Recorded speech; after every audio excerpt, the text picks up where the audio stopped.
Hey guys, welcome to the Conceptuals. मेरा नाम है देवेंद्र सिंह तोमर और आज हम पढ़ने जा रहे हैं CMR 2017 का चैप्टर नंबर 12 वेंटिलेशन, जो कि बहुत ही ज़्यादा इंपॉर्टेंट चैप्टर है एग्जाम पॉइंट ऑफ व्यू से plus gas testing point of view से भी। ठीक है, तो इस चैप्टर में हम लोग रेगुलेशन नंबर 153 से लेकर रेगुलेशन नंबर 173 तक जानेंगे, लेकिन ये पहला पार्ट है वीडियो का, इसलिए हम रेगुलेशन नंबर 160 तक पढ़ेंगे। ठीक है, तो चलिए शुरू करते हैं। तो देखते हैं, हमारा पहला रेगुलेशन है जो कि है regulation number 153, standard of ventilation. ठीक है, मैं एक चीज़ बता दूं, मैंने आज के चैप्टर में बहुत सारी इंपॉर्टेंट चीज़ें पढ़ाई हैं और इसलिए आपको ये वीडियो मैं प्रेफर करूँगा, पर्सनली प्रेफर कर रहा हूँ कि आप इस वीडियो को एंड तक देखें। ठीक है, ताकि आपको बहुत सारी चीज़ें जानने को मिलेंगी इस चैप्टर में। तो हमारा जो ये कहता है स्टैंडर्ड ऑफ वेंटिलेशन, पहले जान लेते हैं क्या होता है। स्टैंडर्ड ऑफ वेंटिलेशन में ये कहता है कि अगर कोई ओनर, एजेंट या फिर मैनेजर है किसी भी माइन का, है ना, जितनी भी माइंस हैं उन सभी माइंस का, उसको कॉन्स्टेंटली ये कोशिश करनी है कि बिलो द ग्राउंड वो क्या करे, ऐसे एरियाज जहाँ जो कि वर्किंग है, ठीक है, जिनको सील्ड ऑफ नहीं किया गया है, तो उनको कंटिन्यूसली एडिक्वेट वेंटिलेशन प्रोवाइड कराता रहे उन जगहों पे, ताकि स्मोक को, स्टीम को या डस्ट को वहाँ से हटा सके। ठीक है, या फिर इनफ्लेमेबल या फिर नॉक्सियस गैस को डाइल्यूट कर सके। जो भी एयर वहाँ पे प्रोवाइड की जा रही है वो वहाँ उसमें सफिशिएंट ऑक्सीजन होना चाहिए। ठीक है, और ज़्यादा से ज़्यादा जो टेम्परेचर या फिर ह्यूमिडिटी जो भी बढ़ रहा है उसे घटा सके। ठीक है, तो अब एडिक्वेट वेंटिलेशन का मतलब क्या होता है? तो एडिक्वेट वेंटिलेशन का मतलब ये होता है कि ओनर, एजेंट या फिर मैनेजर ये इंश्योर कर लें कि, जो पहला पॉइंट आप देख पा रहे हैं उसमें ये कहता है कि कोई भी वेंटिलेशन डिस्ट्रिक्ट जो भी है ना, अब उसमें ये कहता है कि पर पर्सन जो भी एम्प्लॉय किए गए हैं पर्टिकुलर डिस्ट्रिक्ट में, उस पर्टिकुलर डिस्ट्रिक्ट में जो भी पर्सन्स को एम्प्लॉय, जितने भी पर्सन्स को एम्प्लॉय किया गया है, तो पर पर्सन आपको कम से कम 6 meter cube per minute of air तो भेजनी ही पड़ेगी per person employed in the district on the largest shift. जो भी सबसे बड़ी शिफ्ट होगी उसके बेसिस पे आपको ये कैलकुलेशन करना है।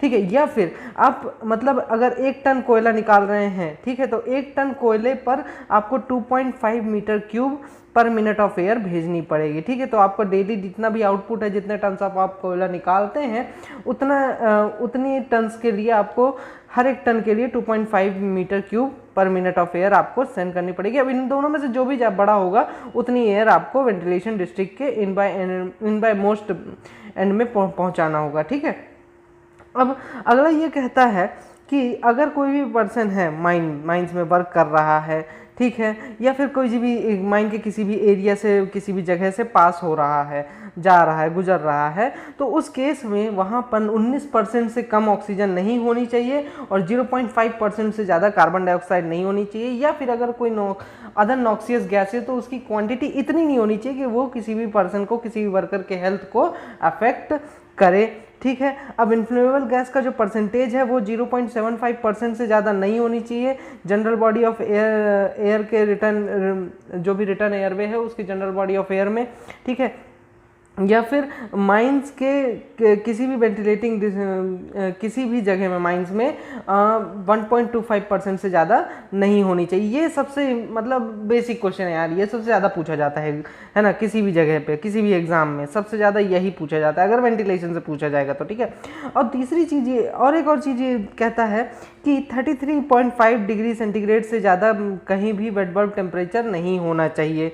ठीक है, वेट बल्ब टेम्परेचर इससे ज़्यादा कहीं भी नहीं होना चाहिए। और अगर इन केस ऐसा होता है कि आपके wet bulb temperature 30.5 degree centigrade से ज़्यादा हो जाता है, तो उस केस में आपको कुछ ऐसे अरेंजमेंट्स करने होंगे टेम्परेचर को नीचे लाने के लिए। ठीक है, तो अरेंजमेंट्स में क्या करेंगे भैया, आप कुछ नहीं करेंगे, एयर की स्पीड को बढ़ा देंगे। और एयर की स्पीड को कम से कम कितना बढ़ाना है, ये भी रेगुलेशन में बोला है 1 मीटर पर सेकेंड, तो कम से कम बढ़ाना ही बढ़ाना है ना।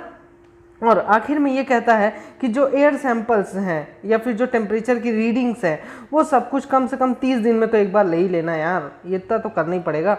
यहाँ पे आप देख सकते हैं वेट बल्ब और ड्राई बल्ब टेम्परेचर हम लोग नोटिस करने के लिए किस टाइप से हाइग्रोमीटर, ये इस टाइप का दिखता है आपका हाइग्रोमीटर। ठीक है, अब आगे हम जो पढ़ने वाले हैं वो है मैकेनिकल वेंटिलेटर के बारे में, जो कि अगले रेगुलेशन में दिया हुआ है। ठीक है, यहाँ पर आप देख सकते हैं ये आपको पूरा का पूरा एक पैनल के बारे में बताया गया है। अब मान लीजिए ये आपका डिस्ट्रिक्ट है, ठीक है, अब यहाँ से एयर आई तो ये क्या होगी, डिस्ट्रिक्ट्स में, अलग अलग डिस्ट्रिक्ट्स में इस तरह से घुसेगी। इस चीज़ को हम क्या बोलते हैं, स्प्लिट बोलते हैं, एयर का स्प्लिटिंग करना, ठीक है। तो इस चीज़ को आप ध्यान में रखिएगा, आगे जब भी मैं बताऊंगा एयर को स्प्लिट करने का, तो यही मतलब होता है कि अलग अलग डिस्ट्रिक्ट्स में किस तरीके से आप अपनी एयर को सेंड करते हैं, ठीक है। जब आप अपनी मेन इनटेक एयरवे को अलग अलग डिस्ट्रिक्ट में भेजते हैं तो उसको हम क्या बोलते हैं, स्प्लिट कर रहे हैं, ऐसा कहेंगे, ठीक है। तो अगला रेगुलेशन हमारा regulation number 154 main mechanical ventilator, जिसमें कि ये बोलता है ventilator it's drives and fittings वगैरह करके है ना। तो इसमें ये बोलता है जितने भी मेन मैकेनिकल वेंटिलेटर्स हैं उनको सरफेस पे इंस्टॉल करना है, ठीक है। और उनकी जो डिस्टेंस होनी चाहिए, जो शाफ्ट की या फिर इंक्लाइन की ओपनिंग है, उस ओपनिंग से कम 10 मीटर की डिस्टेंस तो मेंटेन करके रखना, इतनी दूरी तो मेंटेन करके रखना ही पड़ेगा आपको, ठीक है। अब ये प्रोविज़न जो है, ये जो प्रोविज़न है, सब रेगुलेशन है, ये इसमें ये भी है कि अगर कोई मैकेनिकल वेंटिलेटर का इंस्टॉलेशन 24 अक्टूबर 1957 के पहले हुआ है तो वहाँ पे ये रेगुलेशन अप्लाई नहीं होगा, ठीक है। अब अगर कोई रेगुलेशन जो है तो इलेक्ट्रिसिटी से चलता है, कोई मैकेनिकल वेंटिलेटर इलेक्ट्रिसिटी से चलता है, इलेक्ट्रिकल एनर्जी का सप्लाई किया जा रहा है, तो उस केस में हमें मेन डिस्ट्रीब्यूशन पॉइंट जो होगा माइंस का, वहाँ से एक सेपरेट सर्किट इसके लिए मैकेनिकल वेंटिलेटर के लिए प्रोवाइड कराना पड़ेगा, ठीक है। अब जितने भी बिलो ग्राउंड वर्किंग्स हैं, है ना, उनमें दो अलग अलग पावर सोर्सेस हमें प्रोवाइड कराने हैं मैकेनिकल वेंटिलेटर में, है ना। बिलो ग्राउंड वर्किंग, जितनी भी बिलो ग्राउंड वर्किंग्स में हम क्या प्रोवाइड करा रहे हैं, मैकेनिकल वेंटिलेटर की मदद से हवा भेज रहे हैं, तो वहाँ पे क्या होना चाहिए, दो डिफरेंट अलग अलग पावर सोर्सेस हमें प्रोवाइड कराना जरूरी है, ठीक है। अब ये भी कहता है कि जितने भी मेन मैकेनिकल वेंटिलेटर्स हैं उनमें क्या लगाना चाहिए, एक रिकॉर्डिंग इंस्ट्रूमेंट लगा होना चाहिए, ताकि क्या हो, कंटिन्यूसली क्या उसमें किस तरह से प्रेशर डेवलप हो रहा है इसका रिकॉर्डिंग हमें मिलता रहे, रिकॉर्डिंग वगैरह मिलती रहे, ठीक है।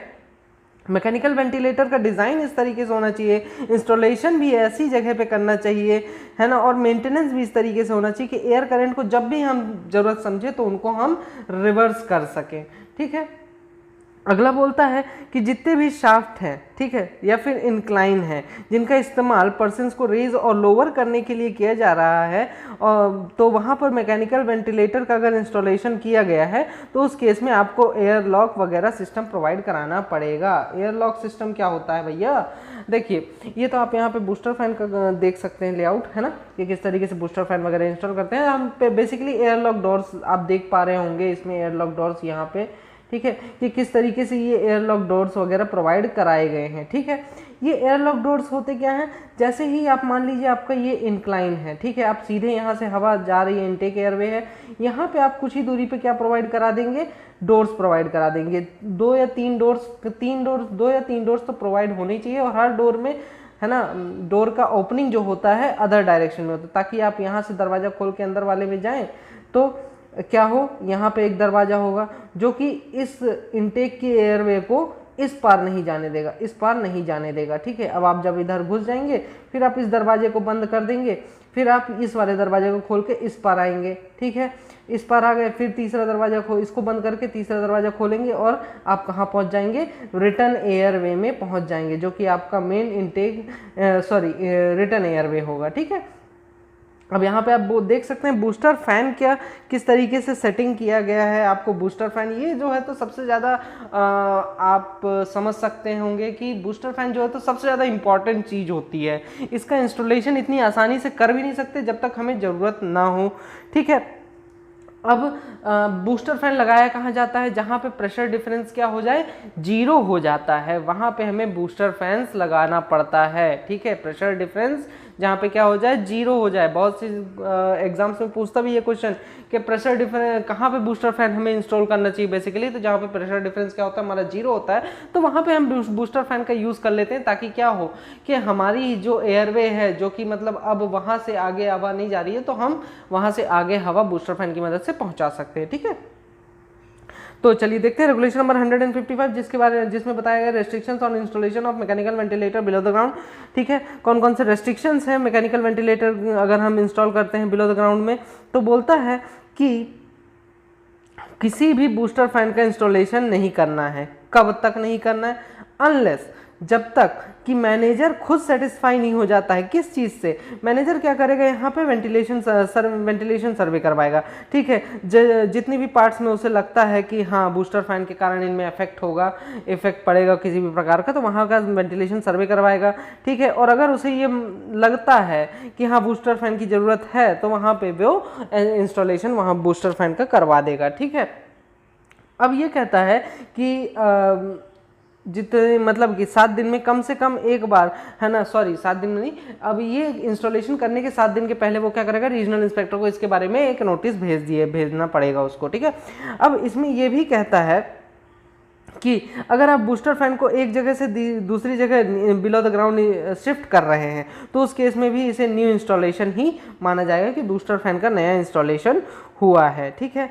अब अगला रेगुलेशन है रेगुलेशन नंबर 156, जिसमें कि ये बोलता है कि ऑक्सिलरी फैन हो चाहे बूस्टर फैन हो, ठीक है। ऑक्सिलरी फैन और बूस्टर फैन में डिफरेंस मैं आपको एक अलग से वीडियो बना के प्रोवाइड करा दूंगा, ठीक है। आप एक बार कमेंट कर दीजिएगा या फिर मुझे याद दिला दीजिएगा। क्या होता है कि इतना सारा रहता है, CMR अभी कंप्लीट करने में लगा हूँ, तो बीच में अगर याद दिला देंगे तो मैं आपको बोर्ड पे वीडियो के थ्रू समझा दूंगा, ठीक है। तो आप इसके बारे में मुझे एक बार याद दिला दीजिएगा, मुझे बड़ा पढ़ाना है इसके बारे में। इसी वीक में दे दूंगा इसका वीडियो, ठीक है।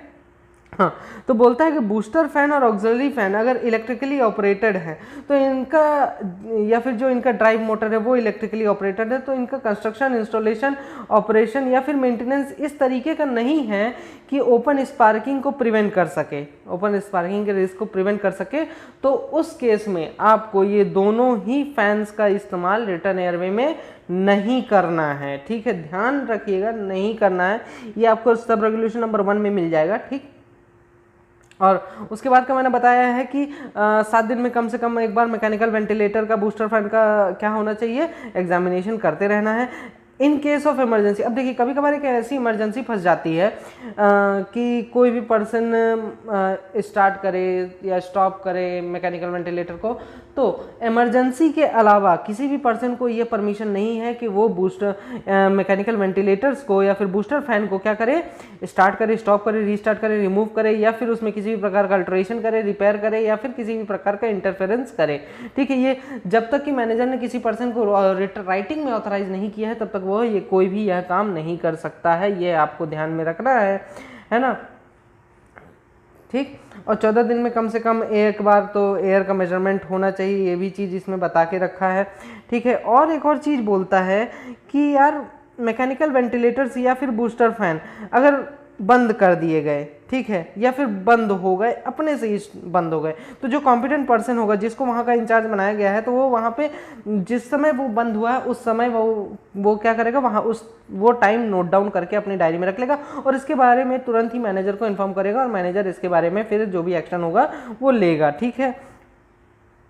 तो चलिए हम आगे देखते हैं, जिसमें कि ये बोलता है कि इन एवरी माइन इन विच, जितनी भी माइंस हैं, जो भी माइंस हैं, उनमें अगर मैकेनिकल वेंटिलेटर का यूज़ किया जा रहा है तो 14 दिन में कम से कम एक बार वहाँ पे एयर का मेजरमेंट होना चाहिए। अब एयर का मेजरमेंट कहाँ करना है, जितने भी मेन इनटेक है, रिटर्न एयरवे है, ठीक है, सारी सीम्स का और सारे सेक्शंस का मेन इनटेक और मेन रिटर्न जो भी है वहाँ पर, है ना। और प्रैक्टिकली अगर हो सके तो माइन के एंट्रेंस में के जितना पास में हो सके उतना पास में हमें क्या करना है, एयर का मेजरमेंट करना है। जितने भी स्प्लिट्स हैं, है ना, स्प्लिट के बारे में मैं बता चुका हूँ, जितने भी स्प्लिट्स हैं, है ना, और जहाँ पर स्प्लिट हो रहा है उस पॉइंट पे अगर पॉसिबल हो पाए तो वहाँ पे आपको क्या करना है, मेजरमेंट करना है एयर का। जितने भी वेंटिलेटिंग डिस्ट्रिक्ट है, ठीक है, जहाँ पर भी एयर जो है तो सब डिवाइड हो रही है या फिर स्प्लिट होने के बाद क्या हो रही है, जाके पहली वर्किंग प्लेस जो है, फर्स्ट वर्किंग प्लेस जो भी है उस डिस्ट्रिक्ट की,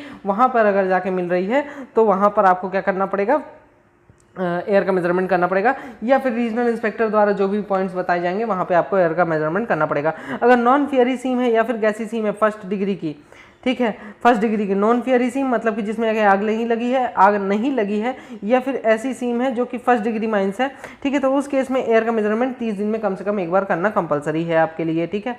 अब अगला जो रेगुलेशन है उसमें स्टैंडिंग ऑर्डर्स के बारे में बताया गया है, रेगुलेशन नंबर 157, इसके बारे में मैंने नहीं लिखा है, लेकिन इसमें यह कहता है कि जो मैनेजर है किसी भी माइन का, वो मैकेनिकल वेंटिलेटर, ठीक है, जिसमें कि मैकेनिकल वेंटिलेटर ऑक्सिलरी फ़ैन के अलावा इंस्टॉल किया गया है, तो उस केस में वो रीजनल इंस्पेक्टर से उसके यूज़ के बारे में कि किस प्रकार अगर वो बंद हो गया तो पर्सन का विड्रॉवल कैसे करेगा, इस सारी चीज़ों के बारे में एक स्टैंडिंग ऑर्डर्स तैयार करेगा और रीजनल इंस्पेक्टर को वो चीज़ 30 दिन पहले सबमिट कर देगा, ठीक है, इंस्टॉलेशन के। और रीजनल इंस्पेक्टर फिर क्या करेगा, उसको अप्रूवल देगा, ठीक है, और उसमें जो भी उसे एडिशंस करनी होंगी, जो भी अल्ट्रेशन करने होंगे, चेंजेस करने होंगे स्टैंडिंग ऑर्डर्स में, वो चेंज करके दे देगा, ठीक है। अब ये जो स्टैंडिंग ऑर्डर्स है, इसकी एक कॉपी इंग्लिश में और दूसरी कॉपी लोकल लैंग्वेज में ले जाके नोटिस बोर्ड में लगा देना है मैनेजर को, ताकि लोग बाग इसको जाने कि क्या क्या स्टैंडिंग ऑर्डर्स हमारे यहाँ चलते हैं, ठीक है, वेंटिलेशन को लेके, वेंटिलेटर्स को लेके। हाँ, तो अब आप यहाँ पे देख सकते हैं क्या स्टॉपिंग्स के बारे में, ब्रैटिस क्लॉथ, ठीक है। ब्रैटिस क्लॉथ बहुत बार आपने सुना होगा, कुछ नहीं है यार, सिंपल सा तिरपाल लगा देते हैं ये लोग, और कुछ नहीं। ब्रैटिस बोल बोल के हम लोग बेवकूफ़ बनाए रहते हैं, है ना, कॉलेज टाइम में जब हम पढ़ते हैं तो ये तिरपाल आए लगा देते हैं, वो कुछ ना आए, ठीक है। तो देखते हैं यहाँ पे बोलता है ब्रैटिस क्लॉथ, आप देख पा रहे होंगे, ये देखिए, ये रहा आपका ब्रैटिस क्लॉथ, ठीक है। और ये भी एक टाइप का ब्रैटिस क्लॉथ है, ठीक है। हमने क्या किया है, एकदम सीधे, जैसे कि मान लीजिए गैलरी है, अब गैलरी में हवा नहीं पहुंच रही है अच्छे से, ये हमारा फेस है, ठीक है, तो हम क्या करेंगे, यहाँ पे एक ऐसा कपड़ा लगा देंगे, इसी टाइप का, जो भी लगा देना ना होगा लगा देंगे, ठीक है। तो अब हमारी गैलरी 2 पार्ट्स में बढ़ गई है। हमने जैसे ही क्या किया, एरिया कम किया तो एयर की वेलोसिटी क्या हो जाएगी, बढ़ जाएगी, और एयर की वेलोसिटी बढ़ जाएगी तो वो यहाँ से जाएगी बहुत तेज़ी से और इधर से निकल आएगी, है ना। ये उन केसेस के लिए हम यूज़ करते हैं जहाँ पे हमको इस गैलरीज को स्प्लिट करके क्या करना है, एयर की वेलोसिटी बढ़ानी है, अगर हमारे फेस तक तो एयर नहीं पहुँच रही है उस केस में, ठीक है। तो आप इस चीज़ को ऐसे समझ सकते हैं मेरे दोस्तों, ठीक है। और यहाँ पे भी आप एक क्या देख रहे हैं, क्या है ये, ब्रैटिस क्लॉथ है, ठीक है।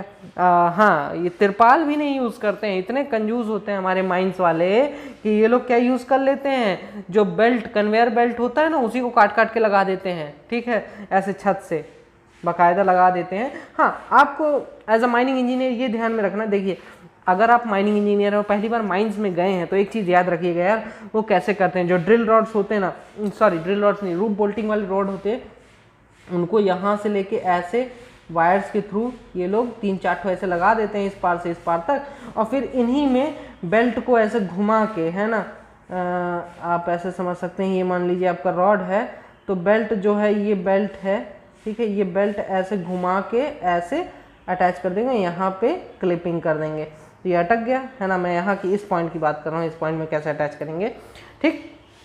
तो इस तरीके से कुछ वहाँ पे किया जाता है, और आपको हमेशा ये कोशिश करनी है, ठीक है। ये भी नहीं करते, इतना मोड़ते भी नहीं, इतने क्या बताऊँ, मोड़ते भी नहीं है, डायरेक्ट ऐसे सीधा सीधा ऐसे लगा देते हैं, ऐसे ढेर सारे बेल्ट्स, है ना, ये ऐसे ढेर सारे बेल्ट्स, और इन्हीं को हम खोल के ना बुचुक जाते थे, नीचे से निकल जाते थे चुपचाप, है ना। जब भी कोई ऑफिसर आता तो भाग जाते थे उधर से, अंदर से। बहुत बेहतरीन जगह रहती थी छुपने की, है ना। हाँ, तो चलिए वो तो बात की बात है, लेकिन हम इनको लगाते कहाँ हैं, ठीक है। इस टाइप का जो आप देख रहे हैं अभी सामने, वो कहाँ यूज़ किया जाता है, वो बेसिकली वहाँ पे यूज़ किया जाता है जहाँ पे आपको किसी डिस्ट्रिक्ट में क्या करना है, इनटेक एयरवे को और रिटर्न एयरवे को सेपरेट करना होता है ना। इनटेक एयरवे को, रिटर्न एयरवे को जहाँ पे सेपरेट करना होता है, वहाँ पे आप इसका इस्तेमाल करते हैं। यहाँ पे आप एक बूस्टर फैन देख सकते हो कि मैंने ऐसे ही लगा दिया था, जगह खाली थी तो, है ना। चलिए, तो हमारा रेगुलेशन नंबर 158 है, जिसमें कि बोला स्प्लिट्स और एयरवेज के बारे में बताया गया है। इसमें बोलता है कि जितने भी इनटेक एयरवे हैं उनको इस तरीके से अरेंज करना है कि जो एयर है वो स्टैग्नेंट वाटर से दूर जाए, है ना, स्टैग्नेंट वाटर से दूर जाए। मान लीजिए ये आपका फेस है, यहाँ ऐसे बड़ा सा गड्ढा है, पानी भरा हुआ है, स्टैग्नेंट वाटर इसी को बोलते हैं, रुका हुआ पानी को, ठीक है। अब एयर यहाँ से आएगी तो इससे दूर ना निकल जाएगी, कॉमन सेंस, है ना। तो इससे फ़ायदा क्या होता है, इससे ये फ़ायदा होगा कि यहाँ से कुछ मॉइस्चर लेके जाएगी तो भैया ठंडा ठंडा लगेगा, कूल, है ना। तो इस तरीके से आप इस चीज़ को समझ सकते हैं। चलिए अगला रेगुलेशन, सब रेगुलेशन सॉरी, इसमें ये बोलता है कि जितने भी वेंटिलेटिंग डिस्ट्रिक्ट हैं उनमें कम से कम 2 तो इंडिपेंडेंट इनटेक एयरवेज तो प्रोवाइड करा ही देना यार, और उनमें से एक इनटेक एयरवे को किस चीज़ के लिए यूज़ करना है, ट्रैवलिंग रोडवे के लिए यूज़ करना है, ठीक है। तो ये चीज़ ध्यान में रखना है। अगला बोलता है कि एवरी कनेक्शन, आप जितने भी कनेक्शंस का आप करेंगे किसके बीच में, इनटेक एयरवे के बीच में, मेन इनटेक एयरवे के बीच में और मेन रिटर्न एयरवे के बीच में, ठीक है, ठीक है, कनेक्शन करेंगे until it is no more required and has been sealed off। ठीक है, अब जितने भी कनेक्शन आपने किए हैं, ठीक है, अब आपको अगर ज़रूरत नहीं है या फिर कोई एरिया सील्ड ऑफ कर दिया गया तो बात अलग है। लेकिन अगर ऐसा नहीं है, अगर ऐसा नहीं है, आपको ज़रूरत है और आपने सील्ड ऑफ भी नहीं किया है उस एरिया को, तो कम से कम 2 डोर्स तो प्रोवाइड करा ही देना। ठीक है, 2 डोर्स तो प्रोवाइड करा ही देना। 2 डोर्स मैं आपको बता दूं कैसे होते हैं, है ना। ये मान लीजिए रिटर्न एयरवे और ये इनटेक एयरवे, बीच में ये आपका स्टॉपिंग बना हुआ है पूरा, है ना। पिलर्स भी हैं ऐसे बीच में, ये पिलर्स हैं, ये पिलर्स हो गए, ये बीच में ऐसे स्टॉपिंग आपने बना दी इनके बीच में। ठीक, तो ये स्टॉपिंग में ही आपको एक डोर यहाँ प्रोवाइड कराना है, फिर थोड़ी दूर पे एक और स्टॉपिंग बना होगा जिसमें कि एक डोर और होगा। तो 2 डोर्स तो कम से कम प्रोवाइड कराना ही कराना है। ठीक है, जैसा कि मैंने एयरलॉक में बताया था 3 डोर्स का यूज होता है, वैसे यहाँ पे 2 डोर्स तो कम से कम प्रोवाइड करा देना वेंटिलेशन डिस्ट्रिक्ट की अगर मैं बात करूँ तो। ठीक है, हाँ, और दूसरी चीज ये भी कहता है कि और ये आपको इंश्योर करना है कि एक डोर उनमें से 2 डोर में से एक डोर तो कम से कम हर वक्त बंद ही रहना चाहिए, ये आपको वहां पे इंश्योर करना है। ठीक है, तो ये तो हुआ मतलब कि थोड़ा बड़े लेवल पे जब हम सोचते हैं। वैसे बेसिकली 2 डोर्स नहीं प्रोवाइड कराते हैं ये लोग, एक ही डोर प्रोवाइड कराते हैं स्प्लिट में, और है ना, स्प्लिट की बात कर रहा हूँ। देखिए मैं एक चीज़ बता दूँ, ये जो चीज़ अब डोर की जो अगर बात कर रहा है, तो मान लीजिए आपका एक डिस्ट्रिक्ट है, ठीक है, इनटेक एयर में, है ना, ये डिस्ट्रिक्ट है, ये अगला डिस्ट्रिक्ट है, ये अगला डिस्ट्रिक्ट है, और इन सब से कनेक्ट होके कहाँ जा रहा है, ये मेन रोडवे जा रहा है, यहाँ से स्प्लिट, सॉरी यहाँ से स्प्लिट होगा, यहाँ से स्प्लिट होगा, यहाँ से स्प्लिट होगी आपकी एयरवे। ठीक है, तो यहाँ पर आप तो छोटी सी गैलरी निकालेंगे, है ना, छोटी सी गैलरी निकालेंगे, लेकिन हर गैलरी में मान लीजिए 5 हेडिंग का है, तो इस टाइप से 5 हेडिंग ना निकलेंगी इधर तरफ। एक सेकेंड दिखाता हूँ मैं आपको यहाँ पे, हाँ ये देखिए,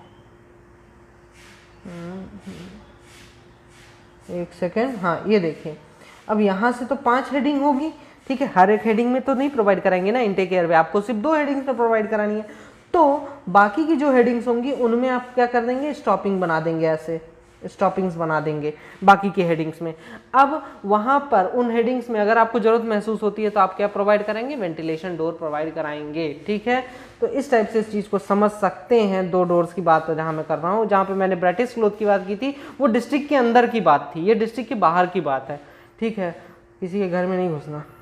आगे देखते हैं, ये देखिए स्टॉपिंग, और वहां पे आप देख पा रहे हैं वेंटिलेशन डोर। ये देखिए कितना शानदार मैंने डायग्राम निकाला है यार, यहाँ से आपको बहुत अच्छे से समझ में आएगा। ये लीकेज नहीं होना चाहिए, है ना, टेम्परेरी ब्राइटिस वगैरह ये लगा है, आप समझ सकते हैं इस चीज़ को। ये स्टॉपिंग बना हुआ है ना, ये एयर का फ्लो हो रहा है, एयर तो इधर भी जाएगी, है ना, तो हमने इसको रोकने के लिए स्टॉपिंग बना दिया है। अब एयर के लीकेज ना हो उसके लिए भी बहुत सारे प्रोविजंस इसमें बताए गए हैं हमारे पास। इसमें सीधे बोल देता है कि एयर का लीकेज नहीं हो, इसको रोकने के लिए हमें क्या यूज़ करना पड़ेगा, लाइम या फिर सीमेंट प्लास्टर का यूज़ करना पड़ेगा बाद में, मतलब पूरा स्टॉपिंग बनाने के बाद में हम लाइम या सीमेंट प्लास्टर का यूज़ करेंगे ताकि एयर का लीकेज होके मतलब इनटेक एयरवे से रिटर्न एयरवे का कनेक्ट ना हो, है ना। इनटेक एयरवे से कहाँ चला जाएगा, रिटर्न एयरवे में, तो हमारी पूरी एयर अगर यहाँ लीक होके चली जाएगी तो आगे डिस्ट्रिक्ट्स में तो एयर जाबा ही ना करेगी ना, पहुँचबा ही ना करेगी भैया, है ना। तो इस चीज़ को ध्यान में रखिएगा, बहुत काम किया। तो अगला रेगुलेशन है रेगुलेशन नंबर 155, ब्रैटिसेस डोर्स स्टॉपिंग्स एयर क्रॉसिंग्स, हाँ एंड एयर क्रॉसिंग्स, जिसमें कि हमें सबसे पहला पॉइंट जो है सब रेगुलेशन नंबर 3 को पढ़ना है, जिसमें कि बोलता है कि जो फ्रेम है ना, एक सेकेंड मैं आपको समझा दूं। ये है हमारा ये देखिए, ये है हमारा डोर, ये डोर है ना, यहाँ ये फ्रेम आप देख पा रहे होंगे, इरेज कर देता हूँ, देख लीजिए ये फ्रेम आप देख पा रहे होंगे। तो बोलता है कि ये जो डिस्टेंस है ना, ये यहाँ से लेके यहाँ तक की डिस्टेंस, यहाँ से लेके यहाँ तक की डिस्टेंस, है ना, साइड्स वाली हो गई, और फ्रेम से रूफ तक की जो डिस्टेंस है, ठीक है, ये साइड फ्रेम से साइड्स तक की डिस्टेंस बता दी, फ्रेम से रूफ तक की जो डिस्टेंस है ना, जो डिस्टेंस है वो हमें कितना रखना है, अगर मेजनरी या फिर कंक्रीट से बना हुआ है हमारा, ठीक है, जो मेजनरी या फिर कंक्रीट से बना हुआ है, तो क्या करना है इस केस में, हमारा जो इसमें हम क्या करेंगे, बेसिकली मतलब कंक्रीट का यूज़ करेंगे, ईंट की दीवार बना के खड़ी कर देंगे, ठीक है। तो ये जो डिस्टेंस में हमने जितनी भी दीवार खड़ी की है ना, इस दीवार की जो थिकनेस है वो 25 सेंटीमीटर से कम तो नहीं होनी चाहिए। थोड़ा सॉरी यार, बीच में भूल जाता हूँ, सॉरी उसके लिए, है ना, थोड़ा एडजस्ट कर लीजिएगा आप लोग। अब हाँ, तो यही चीज़ इसमें बोलता है कि 25 सेंटीमीटर से कम थिकनेस नहीं होनी चाहिए। जितने भी वेंटिलेशन डोर्स हैं वो इस टाइप से होने चाहिए कि सेल्फ क्लोजिंग हो। मैं एक चीज़ बता दूं, सेल्फ क्लोजिंग कब होगा, जब आप 10 डिग्री का एंगल बना देंगे, ठीक है। मतलब कि मैं कहना चाहता हूँ कि ये मान लीजिए आपका डोर है ना, ये आपका डोर है, हम इसका साइड व्यू अगर देखें तो ये हमको एक पतली लाइन जैसा दिखेगा ये डोर। तो इस डोर को हम क्या करेंगे, थोड़ा सा ऐसे झुका देंगे, ऐसे झुका देंगे। ये मान लीजिए इनटेक है हमारा और ये रिटर्न एयरवे है, ठीक है, ऐसे झुका देंगे। तो ये क्या करेगा, इधर से इनटेक वाला इसके ऊपर प्रेशर डालेगा तो ये इधर तरफ गिर जाएगा। मतलब कि सेल्फ क्लोजिंग बन गया 10 डिग्री, 10 डिग्री, ज़्यादा नहीं झुकाना है, ठीक है। कोई भी पूछ ले बता देना सेल्फ क्लोजिंग कब होगा, 10 डिग्री के एंगल से अगर हम झुका देंगे तो वो अपने आप सेल्फ क्लोजिंग हो जाएगा, ठीक है। तो आप इस तरीके से इस चीज़ को समझा सकते हैं किसी को भी। जितने भी वेंटिलेशन डोर हैं, अगर ज़रूरत पड़े, है ना, तो कभी कभार ऐसा जरूरत पड़ जाती है कि हमें इनटेक से रिटर्न एयरवे में जाना पड़ता है। किस लिए, एयर क्रॉसिंग्स वगैरह बनाने के लिए। रिटर्न एयरवे में अगर हमें एयर क्रॉसिंग बनानी है, ठीक है, तो क्योंकि दूसरे डिस्ट्रिक्ट का हमें वहाँ पे एयर क्रॉसिंग करवाना है, ठीक है।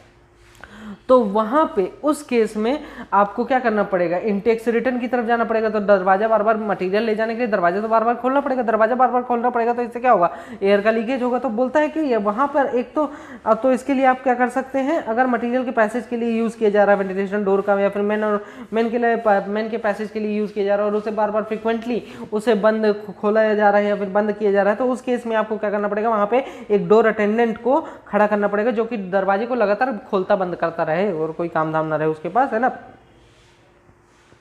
पूरे वर्किंग शिफ्ट में वो वहीं खड़ा रहेगा, ठीक।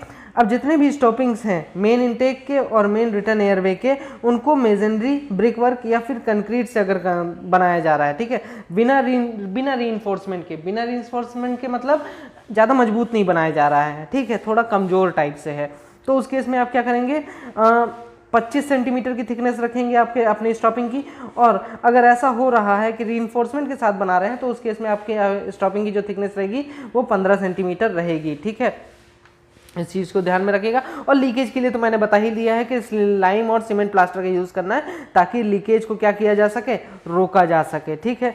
अब बोलता है कि डिग्री 2 और डिग्री 3 माइंस में अगर इंस्पेक्टर चाहे तो किस टाइप की स्टॉपिंग्स बनवा सकता है, एक्सप्लोजन प्रूफ वेंटिलेशन स्टॉपिंग्स को बनाने के लिए बोल सकता है, ठीक है। स्टॉपिंग्स इस तरीके से, जो स्टॉपिंग्स यूज़ में है, ठीक है, उनको हर वक्त इंस्पेक्शन के लिए इस तरीके से बनाया जाना चाहिए कि एक्सेसिबल हो, मतलब आसानी से पहुंचा जा सके इंस्पेक्शन के लिए, ठीक है। Stopping the partition. अब एयर क्रॉसिंग की अगर हम बात करें तो एयर क्रॉसिंग में बोलता है कि जो पार्टीशन है, जो वॉल्स हैं एयर क्रॉसिंग की, उनकी थिकनेस 25 सेंटीमीटर से कम नहीं होनी चाहिए, ठीक है। अगर रीइंफोर्समेंट के बिना बनाया जा रहा है और रीइंफोर्समेंट के साथ बनाया जा रहा है तो 15 सेंटीमीटर से कम उनकी थिकनेस नहीं होनी चाहिए, ठीक है। और 14 दिन में कम से कम एक बार तो जाके देख लेना यार किस हाल में है, एग्जामिनेशन कर लेना, ठीक है। हाँ, ये देखिए, ये है ऑक्सिलरी फैन, आप डक्ट देख सकते हैं, ये है आपका डक्ट, ठीक है। अभी मैं बताऊंगा रेगुलेशन नंबर 160 में, जो कि वेलोसिटी ऑफ एयर करंट है, क्या यूज़ है। ये है आपका डक्ट, वहाँ कहीं फैन लगा होगा, नहीं यही लगा है यार, यही लगा रहता है। और यहाँ से ये हवा को खींच के माइंस के अंदर तक पहुँचाता है जहाँ भी आपको देना हो, ठीक है। हम बेसिकली अंडरग्राउंड में, इसको अंडरग्राउंड में ही यूज़ कर लेते हैं मेन इनटेक से फेस तक पहुँचाने के लिए हवा का, ठीक है। ये भी आप देख सकते हैं किस तरीके से यूज़ किया गया है स्टॉपिंग का, परमानेंट स्टॉपिंग का। ये आप एयर क्रॉसिंग देख सकते हैं कि ये हमारा इनटेक है और ये रिटर्न हमने उसके ऊपर से निकाल दिया है ना। जब ओवरलैप होने वाला होता है तो यार आप डायरेक्ट इसमें तो जोड़ेंगे नहीं, ये वापस से लोगों तक पहुंच जाएगी। हार्मफुल गैसेस रहती हैं कितना, तो मतलब एयर जो होती है रिटर्न वाली बहुत ही बेकार होती है, हार्मफुल होती है, नॉक्सियस गैसेस वगैरह होते हैं, मीथेन होती है, तो इम्प्योरिटीज इतनी ज़्यादा होती है तो हम इसमें डायरेक्ट इनटेक में तो मिक्स कर नहीं सकते, तो इसलिए क्या कर दिया जाता है, सेपरेट ऐसे कर दिया जाता है, ठीक है। तो आप इस चीज़ को ऐसे तरह से समझ सकते हैं मेरे दोस्तों, तो चलिए देखते हैं regulation number 160 velocity of air current. बहुत ही इंपॉर्टेंट रेगुलेशन है यार। इसमें आपको ध्यान दीजिएगा क्या क्या दिया है, डिग्री ऑफ गैसीनेस के बारे में बताया है, ठीक है, पहली चीज। दूसरी चीज क्या बताया गया है कि कहाँ पे आपको एयर की वेलोसिटी को मेजर करना है। तीसरी चीज आपको एयर की वेलोसिटी दी है कि जहाँ पे भी आप मेजर करेंगे तो वहाँ पर रेगुलेशन के हिसाब से कितनी एयर की वेलोसिटी होनी चाहिए, और इसमें जो वेलोसिटी दी है वो किस में दी है, मीटर पर मिनट में। एग्जाम्स में ये क्वेश्चन पूछा जाता है कि एयर की वेलोसिटी रेगुलेशन नंबर 160 में किस यूनिट क्या है एयर की वेलोसिटी की, वहाँ पे तो यूनिट आपको क्या पता नहीं, मीटर पर मिनट में दी गई है, ठीक है, मीटर्स पर मिनट, ठीक। तो चलिए हम देखते हैं, शुरू करते हैं इसमें। तो बोलता है कि अगर फर्स्ट सेकंड और थर्ड डिग्री की गैसी माइंस है, ठीक है, immediate out by ventilation connection है फेस से, ठीक है। Immediate out by ventilation connection क्या होता है, मान लीजिए ये आपका फेस है, ठीक है, ये फेस है, ये पिलर, फिर ये अगला फेस है ना, इस तरीके से फेस रहते हैं, हेडिंग्स रहती है ढेर सारी, है ना। अब ये इस तरह से होगा, ठीक है, इस तरह ये रिटर्न एयर पे, ये मैं ज़्यादा ऐसा नहीं बना रहा हूँ, ये इनटेक एयर वे। तो ये क्या है, immediate out by ventilation connection है ये। इसके बाद कहाँ चला जाएगा, इधर चला जाएगा, किसी भी फेस के पहले की बात कर रहे हैं, ठीक है। और फर्स्ट सेकंड और थर्ड डिग्री माइंस तीनों के लिए यही है कि फ्रॉम द फेस, जो फेस से जो भी immediate out by ventilation connection होगा वहाँ पर एयर अगर आप मेजर करें तो एयर की वेलोसिटी कितनी होनी चाहिए, 30 मीटर पर मिनट, 30 मीटर्स पर मिनट होनी चाहिए, ठीक है, समझ गए आप। अब हम आगे बढ़ते हैं, अगला में बोलते हैं फर्स्ट और सेकंड डिग्री माइंस के लिए, अगर बोलता है फेस से 4.5 मीटर की दूरी पर, ठीक है, अगर वर्किंग फेस है, ये डिसकंटिन्यूअस वाला फेस है इनटेक साइड में, ठीक है, जहाँ पे ब्रैटिश या फिर किसी भी अदर पार्टीशन का इस्तेमाल किया जा रहा है, तो वहाँ पर एयर की वेलोसिटी 30 मीटर्स पर मिनट की होनी चाहिए। 7.5 meter out by of the discharge end of the air pipe मतलब आप किसको इमेजिन कर सकते हैं, ऑक्सिलरी फैन का जो मैंने डक्ट अभी आपको दिखाया था, तो ये मान लीजिए डक्ट यहाँ पे हवा फेंक रहा है, यहाँ पे ऐसे हवा फेंक रहा है, तो यहाँ से डक्ट के माउथ से 7.5 मीटर की दूरी पर, 7.5 मीटर की दूरी पर आप एयर का मेजरमेंट कर रखेंगे, और वहाँ पर कितनी होनी चाहिए एयर की वेलोसिटी, 15 मीटर्स पर मिनट होनी चाहिए, ठीक है। उसके बाद अगर लॉन्ग वॉल माइनिंग किया जा रहा है तो फेस पर आपकी कितनी वेलोसिटी, एयर की वेलोसिटी होनी चाहिए 60 मीटर पर मिनट होनी चाहिए, ठीक है। अगर थर्ड डिग्री माइंस है तो थर्ड डिग्री में भी सेम चीज, तीनों चीज़ें ही दी हुई है। इन तीनों चीज़ों में बोलता है एक जगह 45 मीटर पर मिनट होनी चाहिए, दूसरे वाले में 25 मीटर्स पर मिनट होनी चाहिए, और तीसरे वाले में बोलता है लॉन्ग वॉल फेस में कि 75 मीटर्स पर मिनट आपकी एयर की वेलोसिटी कम से कम तो होनी ही चाहिए, ठीक है दोस्तों। तो दोस्तों आज के लिए इतना ही, ये था मेरा पहला पार्ट चैप्टर नंबर 12 का, वेंटिलेशन का। होप आपको वीडियो मेरा पसंद आया होगा, और अगर वीडियो पसंद आया हो तो प्लीज़ यार इसको लाइक ज़रूर कर देना, सब्सक्राइब कर देना, और ज़्यादा से ज़्यादा लोगों तक शेयर करो ताकि थोड़ा वीडियो बनाने में मन लगे, है ना। और शेयर करेंगे, और please I hope so comment ज़रूर कर दीजिएगा कि आपको और क्या चाहिए, आपको जो भी चाहिए मैं प्रोवाइड कराऊँगा। ओके, थैंक यू दोस्तों, ऑल द बेस्ट।